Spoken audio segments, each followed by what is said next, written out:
नहमदुहु व नुसल्ली अला रसूलिहिल करीम अम्मा बाद फ़ाउज़ु बिल्लाहि मिनश शैतानिर रजीम बिस्मिल्लाहिर रहमानिर रहीम रब्बि इश्रह ली सदरी व यस्सिर ली अमरी वाहलुल उक़दतम मिन लिसानी यफ़क़हू क़ौली रब्बि ज़िदनी इल्मा अल्लाहुम्मा फ़क़्हिना फ़िद्दीन अल्लाहुम्मा हासिबना हिसाबन यसीरा आमीन या इलाही आमीन। अस्सलामु अलैकुम व रहमतुल्लाहि व बरकातुहू। जी कैसे हैं आप सब। उम्मीद करती हूँ कि आप सब अपने घरों में ईमान और सलामती के बेहतरीन हाल में होंगे। जी गुज़िश्ता एपिसोड में हमने सूरत बकरा की आयत नंबर 45 में उन मोमिनों की सिफ़ात का ज़िक्र पढ़ा था कि जिन पर नमाज अल्लाह सुब्हान व तआला ने इरशाद फरमाया कि जो आजिज़ हैं उन पर नमाज भारी नहीं होती। आज हम सूरत बकरा की आयत नंबर 46 में इंशाअल्लाह अगली आयत से आगाज़ करते हैं। इसमें अल्लाह सुब्हान व तआला ने हमसे क्या इरशाद फरमाया। औज़ु बिल्लाहि मिनश शैतानिर रजीम बिस्मिल्लाहिर रहमानिर रहीम। अल्लाह सुब्हान व तआला आयत नंबर 46 में इरशाद फरमाते हैं अल्लज़ीना यज़न्नूना अन्नहुम मुलाक़ू रब्बिहिम व अन्नहुम इलैहि राजिऊन। अल्लाह ने इरशाद फरमाया कि ये वही लोग हैं जो यकीन रखते हैं कि वो अपने रब से मुलाकात करने वाले हैं और जिन्हें ये यकीन है कि आखिरत में उन्हें अपने रब के सामने ही लौट कर जाना है। तो पिछली आयत में जिस तरह हमने ये पढ़ा था कि बेशक नमाज भारी नहीं है आजिज़ लोगों के लिए, तो इस आयत नंबर 46 में अल्लाह सुब्हानहू व तआला ने उन्हीं लोगों की एक और सिफत हमें बताई कि उन्हीं लोगों को अल्लाह के दोबारा हाज़िरी पर यकीन है कि वो लोग अल्लाह से दोबारा रूबरू होने वाले हैं, उसी की तरफ लौट कर जाने वाले हैं। ये ईमान बिल आखरत है जो इंसान को अमल के मैदान में सीधा रखता है। और जिस तरह के इंसान सोचे कि मैंने एक दिन अल्लाह से मिलना है, अल्लाह के रूबरू हाज़िरी देनी है, तो इंशाअल्लाह उसका अमल दुरुस्त होगा। आयत नंबर 47 में अल्लाह सुब्हान व तआला ने इरशाद फरमाया या बनी इस्राईल अज़्कुरू निअमती अल्लती अनअमतु अलैकुम व अन्नी फ़ज़्ज़लतुकुम अलल आलमीन। कि ए याकूब की औलाद, याद करो मेरे उस इनाम को जो मैंने तुम पर किया, और वो ये कि मैंने तुम्हें फ़जीलत अता की तमाम जहानों पर। यानी कि आयत नंबर 47 में अल्लाह रब्बुल इज़्ज़त फरमाते हैं, इसमें बनी इसराइल से ही खिताब है कि बनी इसराइल के आबा व अजदाद पर अल्लाह ने जो इनाम किए, यहाँ उनका ज़िक्र आया।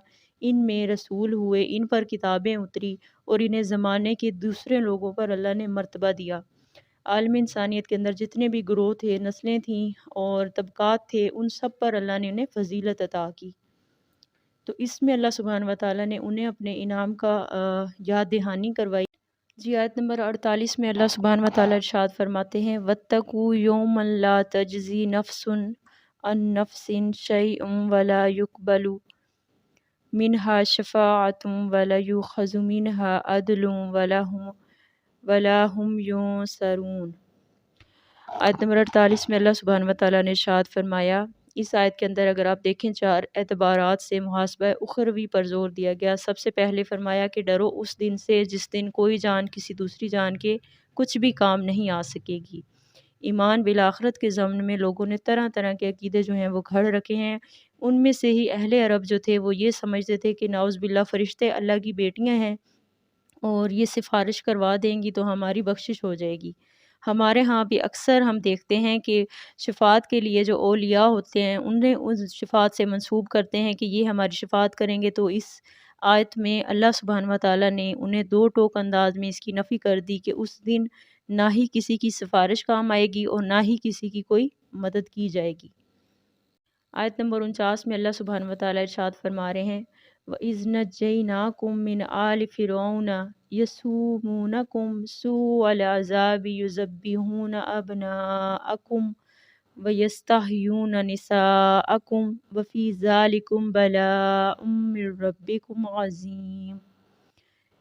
अल्लाह सुब्हानहू व तआला ने इरशाद फरमाया कि और जब हमने तुम्हें रिहाई दी आले फ़िरौन से कि वो तुम्हें दुख भरा बुरा अजाब देते थे कि वो ज़िबा करते थे तुम्हारे बेटे और ज़िंदा छोड़ देते थे तुम्हारी औरतों को, और इसमें तुम्हारे रब की तरफ से तुम्हारे लिए बहुत बड़ी आजमाइश थी। फ़िरौन का किस्सा तो हम में से सब ने पढ़ा ही होगा। फ़िरौन ने ख्वाब देखा था कि बैतुल मुक़द्दस की तरफ से एक आग भड़की जो मिस्र के हर हर घर में घुस गई और बनी इसराइल के मकानात में वो आग नहीं गई। इसके ताबीर में فرعون کو یہ بتایا گیا کہ بنی اسرائیل میں ایک شخص پیدا ہوگا جس کے ہاتھوں اس کا غرور ٹوٹے گا۔ اس لیے فرعون نے ہر طرف اعلان کروا دیا کہ بنی اسرائیل میں جو بھی لڑکا پیدا ہوا اسے فوراً مار دیا جائے گا، اگر وہ لڑکی ہی پیدا ہوتی ہے تو اسے چھوڑ دو۔ اس کے علاوہ بنی اسرائیل سے ہر طرح کی مشقت کروائی جائے۔ فرعون نے ہر جگہ اعلان کروا دیا تھا کہ بنی اسرائیل سے ہر طرح کی مشقت کروائی جائے، یعنی کہ فرعون نے بنی اسرائیل پر طرح طرح کے مظالم ڈھائے۔